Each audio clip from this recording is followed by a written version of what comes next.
Welcome to day one of the Dolphins offseason program. The NFL gives head coaches who are new 2 additional weeks of workouts with their new team. The Miami Dolphins are taking advantage of that, opening up the offseason program on Tuesday. Now, phase one features weightlifting and light conditioning. So I'm not exactly sure exactly how much these guys are installing what's new, and the coaches can't even see the players work out on the field. They can't be out there working out with them on the field. But there was one noticeable absence at Dolphins day one of OTAs. Isaiah Smalls, Miami Herald Dolphins beat reporter. Let's see if he can guess who did not show up for voluntary work. I'm guessing it was someone who played a vital role in the offense last year.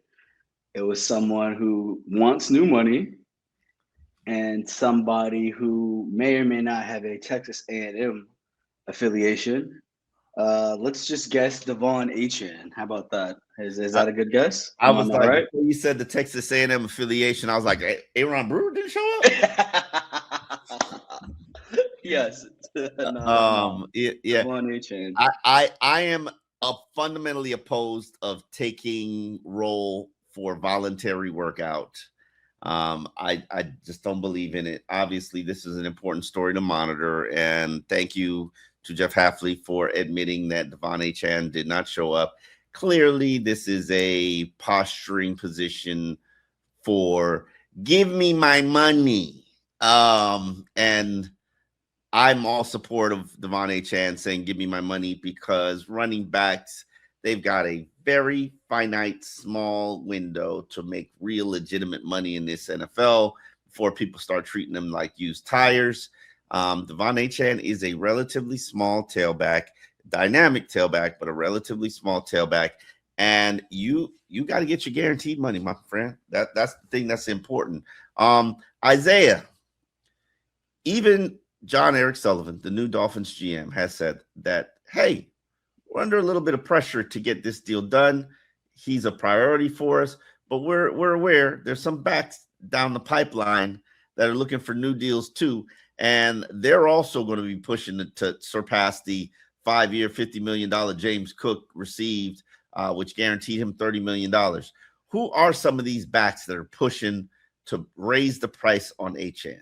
Yeah, no, there's definitely some good names. Before I even touch on that, I actually disagree with you about this idea of not taking role during voluntary workouts, because I only disagree because where we are now, with it being a new era, you wanting to make a good first impression on your coach. Granted, I think Devon Achane is an outlier because obviously he wants your money. Like, you should hold out if you wish. I'm not speaking specifically on that, but I'm thinking about with Lamar Jackson, right, and out there in Baltimore with him, it was a big deal that he showed up to voluntary workouts. Why? One, he's the leader of that team. Two, he hadn't done that as of late. And three, they have a new coach, right? So you want to make that good first impression. Obviously, again, like, I support Devon Achane not necessarily being there because he wants new money, he wants to put that pressure on them and do that. But to answer your question, the running backs that are in search of new money as well, that could essentially drive up Achane's price if they don't get the deal done as soon as possible. One, you have Jahmyr Gibbs with the Lions, obviously one of the most dynamic running backs in the NFL, if not the best running back in the NFL, and the second guy who would obviously compete with him for that title as the best running back in the NFL, Mr. Bijan Robinson with the Atlanta Falcons. No, those you are the don't think? best running backs in the NFL. You must be counting fantasy points. Who is the best running back in the NFL then? Saquon Barkley, Derrick Henry, and I would put the 49ers running back in that mix. McCaffrey. I don't think Derrick Henry really has a. I mean, Derrick Henry is Derrick Henry, right? Like, obviously, don't be disrespectful. Hold on, you were about to say Derrick Henry doesn't have a what? Derrick Henry, I don't really think has a claim for that title anymore. Because don't get me wrong, when Derrick Henry was at his peak, he was one of the best running backs in the NFL. I mean, you can look at the numbers, and I don't think the numbers will even bear that out. I mean, you tell me, but I'm gonna give you that. I'm gonna give you that job right now. Go look up some numbers, and you tell me whether or not you think that man's the best running back in the NFL. Brees Hall, New York Jets, and the guy that I believe won the rushing title last year, Jonathan Taylor, has 1 year left on his deal with the Colts. So, as we said earlier, it's kind of incumbent upon Sully to get this deal done as soon as possible, because God forbid he waits and Jonathan Taylor gets his deal. That kind of is going to put them in a go ahead. What Hold up. Go. So you about to tell me somebody who ran for 1,595 yards with 16 rushing touchdowns on 305 carries isn't in the conversation for the best back in the league? You said what was the yardage again? 1,595. Yeah, that's a lot of yards. I think you're right. All right, let me back up. 1,300-yard rusher in the NFL. He's 32. Okay, why you age discriminating? I'm not age discriminating. I'm just saying. One day you're gonna be an old Dolphins reporter, and they're gonna try to put you down because they're gonna say you too old, you past your prime, you can't relate to the players anymore. See how you're hating on the age? You made me get sensitive. Like it's obviously a soft spot for you. So I'm gonna circle around that and just say this. Look, Jahmyr Gibbs put up 1,200 yards, 13 touchdowns, but also caught 77 balls for 616 yards, Jesus. Another 5 touchdowns. That's a lot of balls. That's what I'm saying. But hold on. Derrick Henry is he can catch the ball, but do you really want Derrick Henry on third downs catching the ball? And I'm sorry, Bijan, 1478, 7 touchdowns. However, caught 79 balls for 820 yards and 4 touchdowns.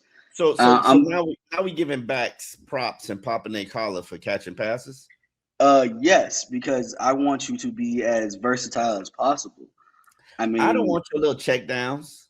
I want the quarterback to throw the ball for real. That's fine, but if you can hit a check down and that check down can get 10, 15 yards 30 times a season, not 77. I mean, for the record, you're talking about check downs. Bijan Robinson averaged 10 yards per catch. Okay. So, but I don't know if them check downs for real. Hold on. Who better, Bijan Robinson or De'Von Achane? Ooh, don't tell me that. Don't make me answer that question right now. But it's a question I just asked you on a Dolphins podcast because I want to know the answers. I'm leaning towards Bijan. And why? I think he's bigger. I mean, I think I know he's bigger. His body can probably obtain more of the I guess the hurt that comes along with being a running back. Has Devon Achane proved to you that he can't take the hurt? He can. He has. He definitely has. But this man Bijan has been doing it for 3 years. Granted, as a number one, and he's missed one game. Devon Achane hasn't been doing it for 3 years. No, Devon Achane was RB2 his first year. We know that. Yeah, and set an NFL record for yards per attempt. You're completely correct. But what was the one thing that he has told us about that year? He was a little bit. He didn't really know how to take care of his body like that. He didn't know what he was doing. Exactly. Imagine setting an NFL record when you don't know what you're doing. Pretty impressive to me. That's very impressive. But are you saying are you taking Achane over Robinson? Absolutely. Even though Achane had more, Robinson had more yards, more catches, and more rushing yards? Absolutely. Okay. Absolutely. I'm sorry. I'm not a huge BJ and Robinson fan. Like I see Achane. Achane makes people miss. Achane, you're not getting a direct hit. Weapon out, catching out of backfield. And, I don't like how much they were targeting him in the past. But, I think he led the team in receptions for the last 2 years. He did lead the team in receptions. Definitely last year, for sure. I'm not a huge fan of that, but it gives flexibility, versatility, and I'm all about that. Okay. All right, we can agree to disagree on that one. Yeah. But the point is, there are backs that are going to raise the price. I've consistently said, understand, Devon Achane was talking about his money in November. He was. privately. He wanted his money. He couldn't get it because, for those who don't know, when you're on your first 3 years of your rookie deal, you have to complete your first 3 years of your rookie deal, then you can get a new deal. He is finally eligible for a new deal. It benefits the Dolphins to do it deal now, even though it's going to be even going to be his market pace price. It's better you do it now while it's $51 million, as opposed to you do it 4 deals later and it becomes $56 million. Not to say that any of this matters. Here's what you need to know as a Dolphin fan. The Dolphins already paid Achane most of his 2026 salary, which is $5.7 million. They threw in some ridiculously irresponsible void years in to get the Jalen Waddle deal, make space for the Jalen Waddle deal. Adding on 4 years to a bad contract, and then you wonder why 60% of your salaries is on players that's not here anymore. That's why. So what was I saying? Before? Oh, so Devon Achane is here. He wants a deal. He pretty much is going to force the issue to get a deal. You're not going to see him. He's probably in Houston in his hometown training. You're not going to see him come to the facility and be a leader and do everything that the team wants to do, even though there's a new coaching staff, until you get the money. What I always say to fans and to my fellow media cohorts is that this time, right this very minute, right now, in the offseason, before regular season games begin, before exhibition games, before training camp, before minicamp, this is the time to do business. This is the time to twist arms and get the business deals done. Because the regular season, when that roll around, I don't care what your money situation look like. You need to be focused on W's and L's. I mean, wins and losses. So if you're De'Von Achane, at what point do you show up? To me, training camp. You have to show up for training camp. Do you do anything? That's the important. No. I think you show face. Because at the end of the day, you want your money, right? And to me, look, as I wrote in my story today, you're putting this adds pressure on Malik Willis if you really want to talk about it, because you already traded away Jalen Waddle, right, with something that he knew about. You look at that receiving core right now, not the best. Definitely could stand to improve considerably. To me, the two biggest offensive weapons were not weapons, but two biggest pieces of your offense are Malik Willis and De'Von Achane. Now, if you're going to be without one of them, that puts extra strain on the quarterback, who is going to be the full-time starter for the first time. It's just not potentially, probably. But I think at the end of the day, you want to make his job as easy as possible. And how do you make his job easy? You can run the ball effectively. That is kind of put into question when you are not going to pay said running back. And like I said, it just is an unfortunate situation that the Dolphins kind of currently find themselves in. Now, Dolphins have a history of paying players, especially when they get tough on them.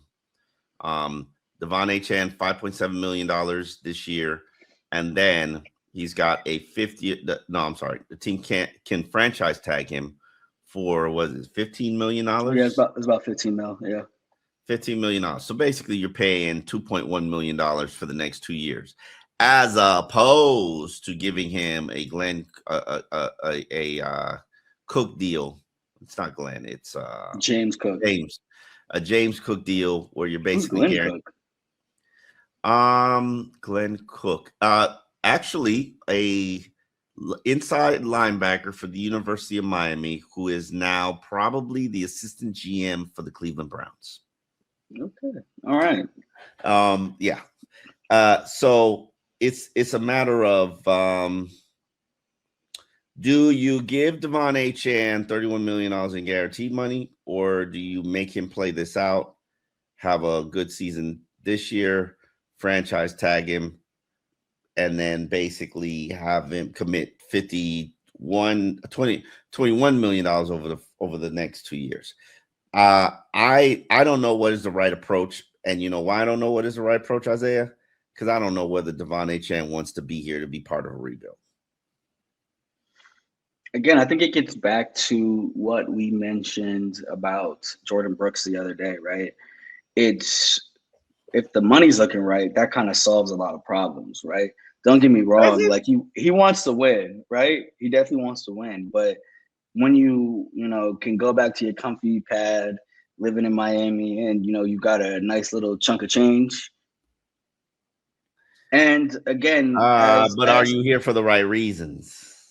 that's fair, but you're not going to get the experience of playing in Miami really anywhere else. It would have to be Vegas, maybe New York, LA. That's really about it. And if you look at those the running backs over there, I mean, Kyron Williams, um, the dude from oh I can't remember his name, but from UNC that they drafted him out there. New York, you got Brees Hall, Giants have Scatterboo, If Vegas, you have Genty. Like so, if you're talking about quality of life, Miami's a rich person's playground. Like you're not going to have the quality of life that you have here versus anywhere else. Now the question becomes: are you trying to win or are you trying to build it? and get paid, or are you trying to build it? And I think advantages to both. It's just really a personal preference.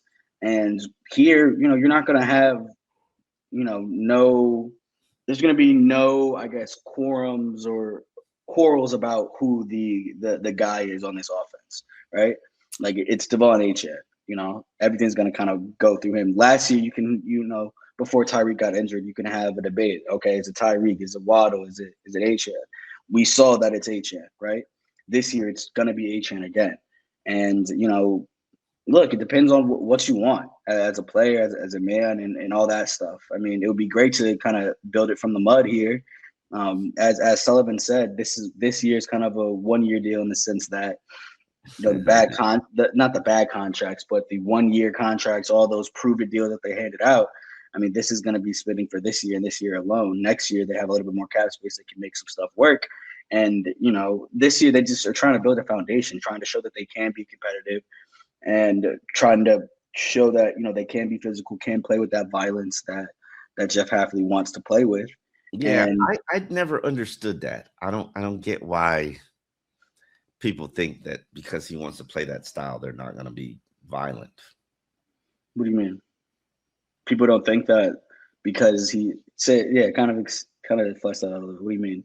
Uh, I think that people think that he's just talking the game about not them being a violent physical team, Mm-hmm. as opposed to will they actually live it out? Will they actually practice to it? Mm-hmm. Will they, you know, I personally don't believe you can make a team physical and violent.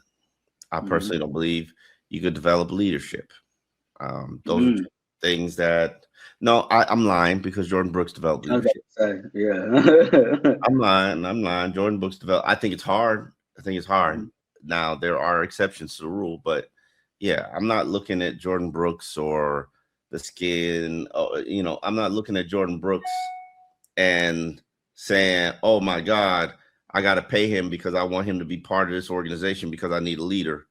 Mhm. Same thing with Achan. I'm not looking at that. I'm looking at making sure that I get a good deal, and I'm not, you know, $30 million for Devon Achane. Good deal or not a good deal? I think it's a good deal. I mean, considering how big of a role he played in your offense last year, that's a very good deal. Hmm. I mean, Offense wasn't that great, it and wasn't that great, but that's because of the limitations of your quarterback. And for all intents and purposes, you've solved that issue as of April 7th, we 2026. shall see. We shall see. But as of right now, they've solved the issue. So the next step is getting building that wide receiver core because as we were talking in the media room earlier, it's really a toss up what the worst unit is. It could be either safeties, cornerbacks, or wide receivers. But one of them, all three of Don't them, forget those edges. edge too. I All mean, four of them, yeah. all four of them. Like so, you really got some work to do between the draft and that what is that third wave of free agency after the draft. Like you got some work to do for sure, and it matters whether or not you want to be a part of it.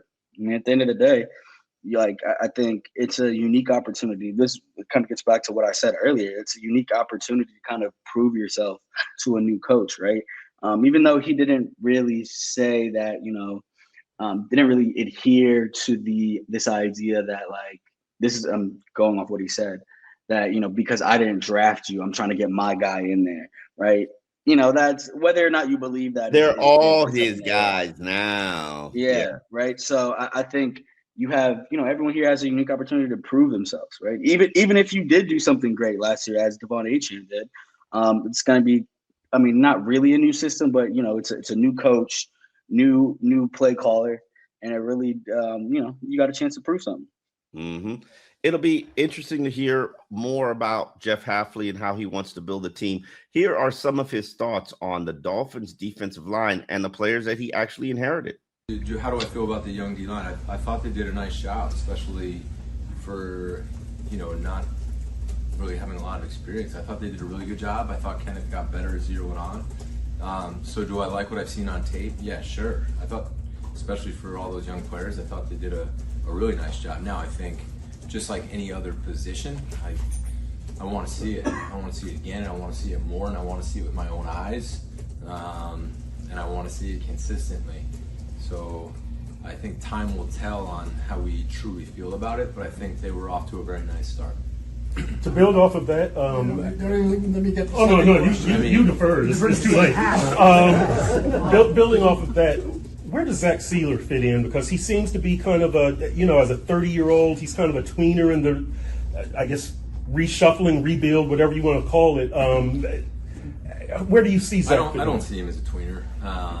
He's really good in the run game. He's extremely versatile, and I think when I watch the tape and I watch what he does with all the games and all the pick games and the way he understands protection and the way he dictates what they did running their games and who to go after and which way the slide was going to, I think that's so valuable, and I don't think a lot of teams have guys like that do that. He's also such a selfless player where he'll be the guy picking or he'll be the guy setting up the games when I watch the tape for other guys to make plays. But I'm really excited that he's here. I've enjoyed getting to know him. He's got a cool way about him that I'm excited to get to know him more. Yeah, and that's the interesting part about OTAs. I don't think this man knows who Zach Sealer is, nor what he brings to the table. He talked a little bit about it in terms of how much he sacrificed for his young teammates and how much he mentors. But you need more Zach Sealers on this team because this team is leadership void. But other guys will step up, and we'll see. That's the one thing. I never thought Jordan Brooks would be the leader that he is today, and that's props to him. I'm very, very, very – that's something that I haven't seen in my nearly 20-year career of doing this job, somebody step up and become a leader like that. I mean, we went from being quiet as a church mouse to being the alpha of all alphas on that team. Telling people that the basketball rims had to go. He decided, he put his foot down and he kicked all the basketball hoops out the locker room, and everybody just had to deal with it because the alpha said so.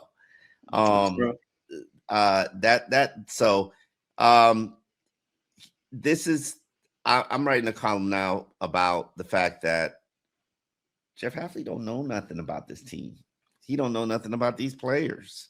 He just knows he's got a collection of talent. He's got to figure out how to best coach them best. And that impacts the scheme. Now he's going to build a defense, and he's going to be the play caller in that defense. So obviously that has a little bit more influence. You wrote a column. You wrote a story about he gave a very thorough explanation about what he's looking for from cornerbacks and safeties. And that's going to be tremendously useful in terms of draft help. But he also talked about style and figuring out what style these guys bring to the table during our press conference on Tuesday. Maximize our players' talents. If we get good press corners, we should press, right? If we get guys that are better corners at playing off, we're playing zone coverage, and I just decide we're going to press all the time, I think that's bad coaching. I mean, that never made any sense to me. I mean, people say I thought you were a big press guy. Yeah, I am. I mean, when I was in Cleveland, I think we pressed all the time. We had a Pro Bowl corner and a pretty much a Pro Bowl corner and a Pro Bowl nickel and 2 Pro Bowl safeties. I mean, it's what do you have, right? Other places I've been, I've had really good corners that can play zone. It's just, I think that's our job. And now adapting sayings and logo, like, I also want there to be some ownership within the team. I mean, each team's going to be different, right? I think it's a shared vision that I lead, and I want guys to take a lot of pride in it. And I think you do that by building it the right way through who you have and what your team becomes and who is your team. I mean, I can tell you right now what I want the identity of our team to be. I'll tell you when training camp is done who we really are, or else it's just a bunch of coach talk and I'm full of it up here. I'm not just going to throw out a bunch of phrases and lingo. I mean, that's just not me. I mean, I want to find out who this team is, and then I want to match that with who we become so it's real, and I'm not saying one thing and we're playing like another thing. Yeah, I found that probably the best indicator or litmus test of who he is as a personality, who he is as a head coach. We're getting to know him just like he's getting to know us. He didn't know that Barry gets the first question. I don't know why we give Barry the first question, but it's our teammate, so we good. I don't, for the record, I don't ever want the first question because I feel like the first question, it's gotta be like a softball, or I can't come in here, throw you chin music on the first question. You know what I'm saying? That's fair. I can't put it high and tight first question in there. That's fair. So, yeah, and, you gotta build up. Yeah, you got a little build up. I let other people do the foreplay. You know what I'm saying? I'm here to get it in. Yeah, okay. I was about to say, please don't follow through on that analogy. We get it. We get it. We get it. Trust me. But yeah, it's interesting. It's hard to tell you what they're going to discover about this team, other than the fact that Hafley wants everybody to show up on time. There's been big emphasis about showing up on time. Okay. I'd like Isaiah to show up on time every day he does his job. Same for me. Same for Barry. Everybody's supposed to show up on time. I was about to say that seemed like a little bit of a shot. I was on time. Hey, you've been on time this year. You've been on time. Year 3. You getting it. Yeah. You walked in right before the press conference started. You know what I'm saying? No, not right before the press conference. I got there at 12:50. You know, enough time to put down your stuff. You know what I'm saying? Grab a drink and walk in. All right. Yeah. Make yourself a little coffee. Yeah. On that note, next week we've got John Eric Sullivan talking about the draft. We are shifting into draft mode. There's a lot of talk about a lot of these prospects that are so good. Carnell, what is it? Tate? What's the boy? Carnell Tate. Okay. You supposed to be the best player in this draft. You ain't even the best player on your team. All right. I mean, that's because your team has Jeremiah Smith, who I would contend would probably be the first overall pick in this draft if he came out this year. I have a hard time believing they'd make any wide receiver a number one. If Calvin Johnson wasn't a number one overall, I was about to say, yeah, but he's the best prospect since Calvin Johnson. Wide receiver prospect. No, your homeboy Harrison. Marvin Harrison Jr. He's a better prospect than Marvin Harrison Jr. for sure. I mean, but they was billing Marvin Harrison Jr. as best thing since sliced bread. That boy didn't even have to do any combine workouts. I mean, they were definitely building him up, but I'm telling you, as someone who watched both of them, like there's a difference between Jeremiah. Why should he be the 11th pick? Why should he be the 11th pick? I mean, he's a smooth route runner. He can get to all places. Like I've seen him catch the deep ball, seen him catch short balls, intermediate. Those are the things that I like. I mean, play with power. Does he play with power? Yeah. I mean, that was kind of more so reserved for Jeremiah Smith. Like he's the one that, you know, is the more if I'm judging by which one. So he's the X. He's spacing the field. I'm not drafting an X that high. I'm sorry. No disrespect. No. Listen. I know they're desert thirsty for receivers. I'm not taking a receiver at 11. Sorry. No offense. You're gonna wait? Huh? You wait to that 30th pick? Not necessarily. I could do it in day 2 and then day 3. I'm doubling down on so many positions, and receiver will be one of them. So I don't need to add a first round. Now, if the board falls to me and one of these guys I have rated in the top 15 falls to 30, okay. But I'll let the board fall to me. That's all. I'll let the board fall to me. But I don't think Cardinal Tate is a top 15 prospect in this draft. Neither is the Arizona State wide receiver. Neither is the USC receiver. Those are the top 3 guys. There have been years. See, this is the thing. I go back draft after draft after draft. I remember the 2008 draft, which was filled with good receivers, and you should remember this because Deshaun Jackson was the first receiver taken in the second round. Yeah. Just give people the grade that they deserve, put them in the slot that they deserve, and draft them based on that. There's a hole in every one of these receivers' games. I'm sorry, put on that University of Miami film with Tate against University of Miami, and you see he cowered like a little girl. Yeah, there wasn't a lot of. Yeah, I feel you there. Yeah, like, bro, that's how they play in the NFL every Sunday. I feel like that was more. What's it called too? Like they had that boy, our quarterback Julian Sand, like kind of all over the place. He wasn't, you know what I'm saying? He was out of his body. That's all good. And he leaned on who he needed to lean on, not the guy that's being billed as the number 1 wide receiver in the game. And I will never disrespect a Brian Hardline produced wide receiver. Never not gonna happen. Because I know they're gonna be clean, they're gonna be polished, they're gonna be technically sound, they're gonna know how to read defense, they're gonna know how to study film, they're gonna know how to take care of their body. That's all well and good. I'm not picking 1 at 5 at 11. Not gonna happen. Just not how I'm gonna roll. Now, if you look like Megatron, okay, you run like Jalen Waddle, okay, but these dudes, they're okay wide receivers. I think you could do quite well in the second day and even in the 4th round. And years from now, people don't even remember where these wide receivers are drafted. They don't, because sometimes a 5th round pick like Stephon Diggs is just as talented as the 1st round pick Devontae Parker. And that's just the reality. I just want to point out something. You mentioned the first wide receiver taken in 2008 draft. You were right that it was the 2nd round, but it was not Deshaun Jackson. He was the 1, 2, 3, 4, 5, 6, 7. He was the 7th wide receiver taken. But all of them weren't taken in the 1st round. Yeah, there was 0 in the 1st round. Yeah, you would definitely. Yeah, I remember that year being very weird, and I don't even know who the other receivers were, but I'm sure they didn't do anything. Donnie Avery, Devin Thomas, Jordy Nelson. That's one that did something. James Hardy, Eddie Royal. Eddie Royal had an okay career, and I think he win a title with Denver. Yeah, probably. I think he was. That's because you won a title. Nobody know who you are. No, Eddie Royal. He didn't. Never mind. He did not win a title. He was definitely gone by then. Yeah. Let's see here, and then hold on. There was one more. Jerome Simpson, and then Deshaun. Yeah.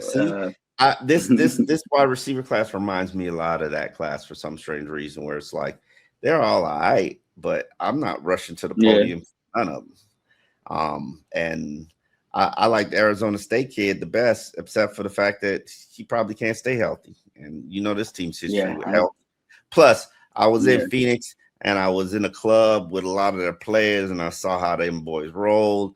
I am not drafting no Arizona State player and putting him in Miami. I'm sorry. It just is there. I had to text Marcel about his university. I was about to say, y'all like the party. I'm judging you, Arizona State players. Like every girl in the club was wearing. Listen, it wasn't no beach nowhere. Every girl in the club was wearing a bathing suit top. Explain that to me. Every girl. That's how they roll at Arizona State University. I guess that's how they get down.